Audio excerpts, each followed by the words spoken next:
साबिक वज़ीर आज़म इमरान ख़ान पर तौहीन अदालत की कार्रवाई मौख़र कर दी गई है। इमरान ख़ान ने अपने कारकुनान से हलफ़ लिया है जब वो कॉल देंगे तो उन्होंने रेजिस्टेंस दिखानी है। राणा सनाउल्लाह ने ड्रोन मंगवा लिए हैं आंसू गैस के शेल फेंकने के लिए।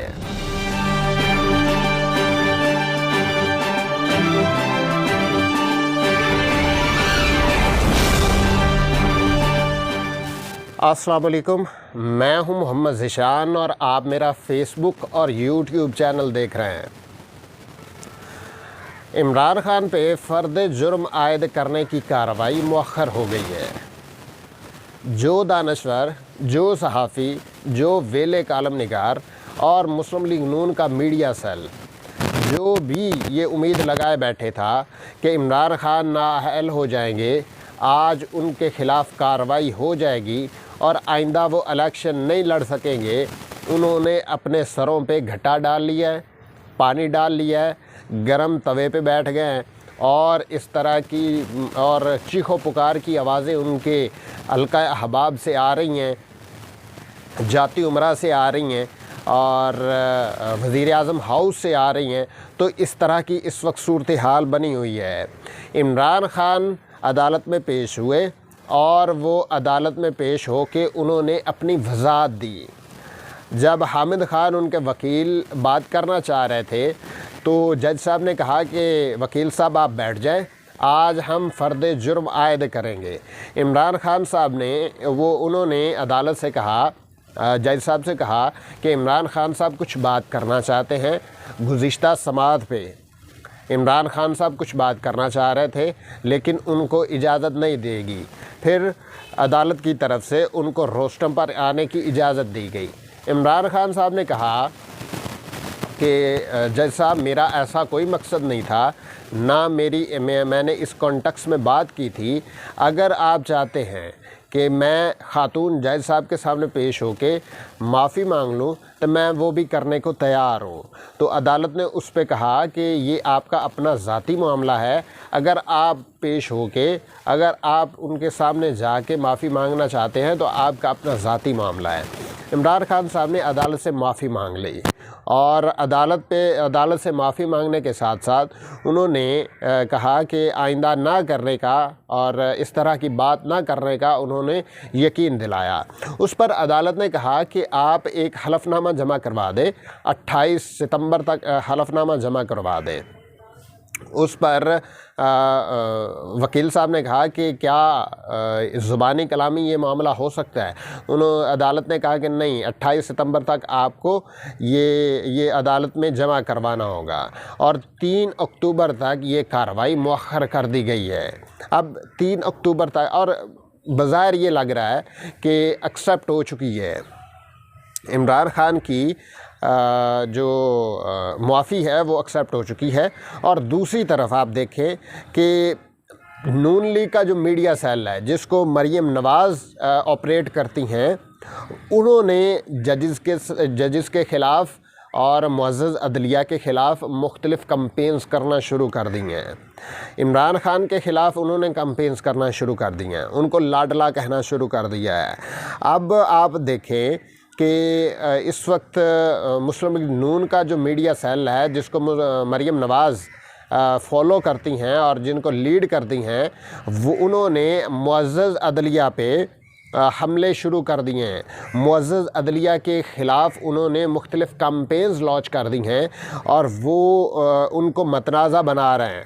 इसमें अगर तो उनके ख़िलाफ़ आ जाए कोई भी फ़ैसला तो ये अदलिया की तौहीन करना शुरू कर देते हैं, अदलिया को मुख्तलिफ़ अलक़ाबात और घटिया किस्म की कैंपेन्स शुरू कर देते हैं। और अगर उनके हक़ में फ़ैसला आ जाए तो वो ये इंसाफ का बोलबाला हो गया, ये इंसाफ इस पे कायम हो गया।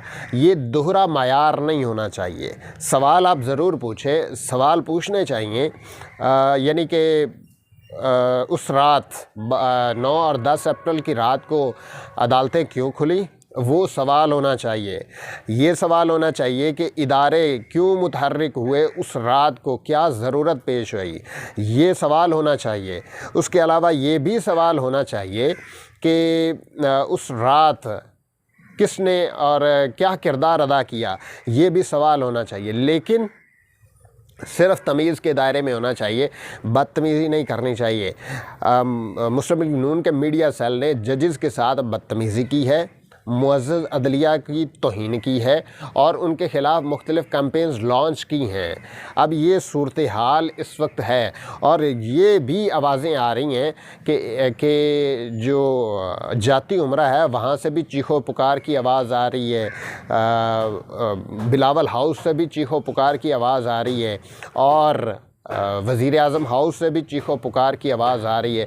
तो ये सारी सूरत हाल इस वक्त बनी हुई है पाकिस्तान में और कहा यह जा रहा है कि मरीम नवाज़ जो हैं उन्होंने अपने जो कारकुनान हैं उनको गलीज़ किस्म की गालियां दी हैं और इस तरह की सूरत हाल बनाई है।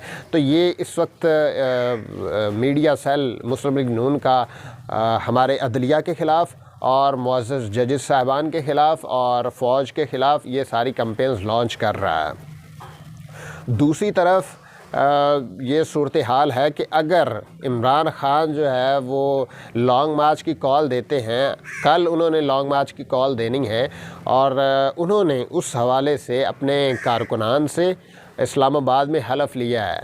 आप देखें कि सबसे ज़्यादा रेजिस्टेंस जो है वो लाहौर वालों ने और रावलपिंडी और इस्लामाबाद के लोगों ने रेजिस्टेंस दिखाई थी।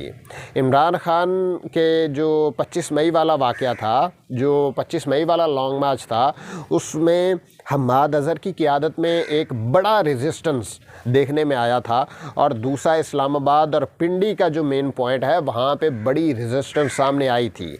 तो ये सूरत हाल को देखते हुए इमरान ख़ान साहब ने अपने कारकुनान से उनसे हलफ लिया है कि जब आप हम लॉन्ग मार्च के लिए निकलें तो आपने इंगेज करना है तमाम पुलिस को, उनके इत्तिहादी इदारों को या उनके हेल्पर्स को और उस हवाले से आपने। और दूसरी तरफ अगर आप देखें कि पंजाब में मुस्लिम लीग नून की हुकूमत नहीं है, पंजाब में पीटीआई की हुकूमत है, काफ लीग की हुकूमत है और काफ लीग जो है वो इमरान ख़ान की इत्तेहादी है।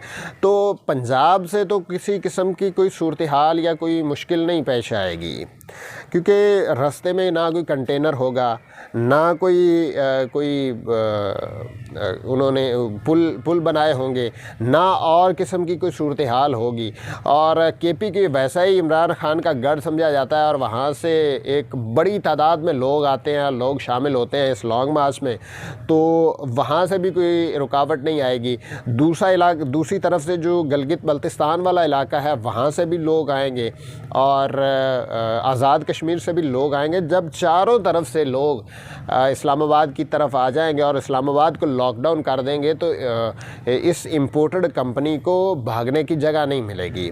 अब दूसरी तरफ ये देखा गया है, ये ख़बरें आ रही हैं कि राणा सनाउल्लाह ने जदीद तरीन हथियार मंगवा लिए हैं और पीटीआई के जो कारकुनान हैं उनको सबक सिखाने के लिए मुख्तलिफ़ किस्म के हथकंडे इस्तेमाल किए जा रहे हैं।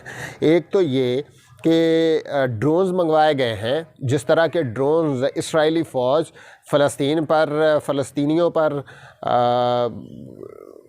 आंसू गैस के शेल फेंकने के लिए इस्तेमाल करती है, उस तरह के ड्रोन्स ये इन्होंने मंगवा लिए हैं और किसी बड़ी बिल्डिंग पे बैठ के वो बआसानी उसको ऑपरेट कर सकते हैं। तो ये इस वक्त आवाम को इंगेज करने के लिए ये सारे कर रहे हैं, आवाम को रोकने के लिए इस तरह के हथकंडे इस्तेमाल कर रहे हैं। दूसरी तरफ आप देखें कि इम्पोर्टेड कंपनी के वज़ीर आज़म बाहर गए हैं, अमेरिका गए हैं और वहाँ पे चोर चोर के नारे लगे हैं, वहाँ पे चोर चोर की आवाज़ें आई हैं। आवाम ने उनको घेरा है, आवाम ने उनको वैसी छितरौल उनकी की है जिस तरह के उनका हक था या उनके करतूतों की वजह से उनको मिलनी चाहिए थी। इनकी इज़्ज़त नहीं है, पूरी दुनिया इनसे नफ़रत करती है। इस इम्पोर्टेड कंपनी के बारे में सबको पता है कि ये किस तरह से मुसल्लत हुई, किस तरह से ये इक़्तिदार में आए और किस तरह से इन्होंने इक़्तिदार हासिल किया।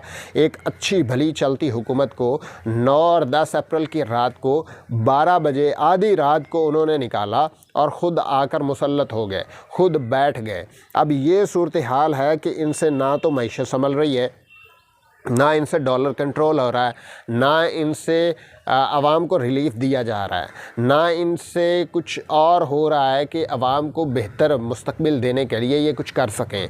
लेकिन दूसरी तरफ आप देखें कि अपने पैसे ये बाहर मुंतकिल कर रहे हैं, पैसे खाए जा रहे हैं। आए रोज़ जो है कराची में एक जहाज़ लैंड होता है और 1-2 मुसाफिरों को लेकर वो आगे निकल जाता है। ये क्या, ये और होता भी वो इंडियन है, इंडियन जहाज़ वो कराची लैंड करता है और वहाँ पे वो कुछ मुसाफिरों को लेके उड़ जाता है।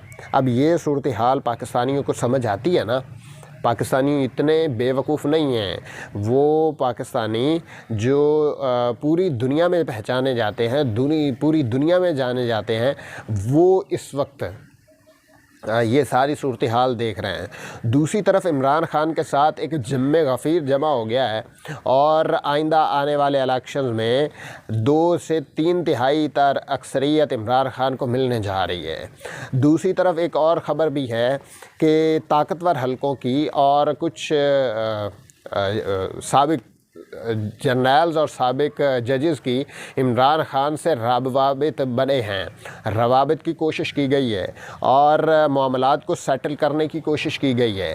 अब ये सूरत हाल है कि इमरान ख़ान को कहा गया है कि आप एक बड़े लीडर हैं, आप आइंदा आने वाली अपनी हिकमत अमली पर ज़रा गौर करें, मुल्क को अनारकी की तरफ लेके ना जाया जाए। लेकिन इमरान ख़ान तो कभी इस बारे में सोच भी नहीं सकते कि मुल्क किसी सूरत भी अनारकी की तरफ जाए, मुल्क किसी सूरत भी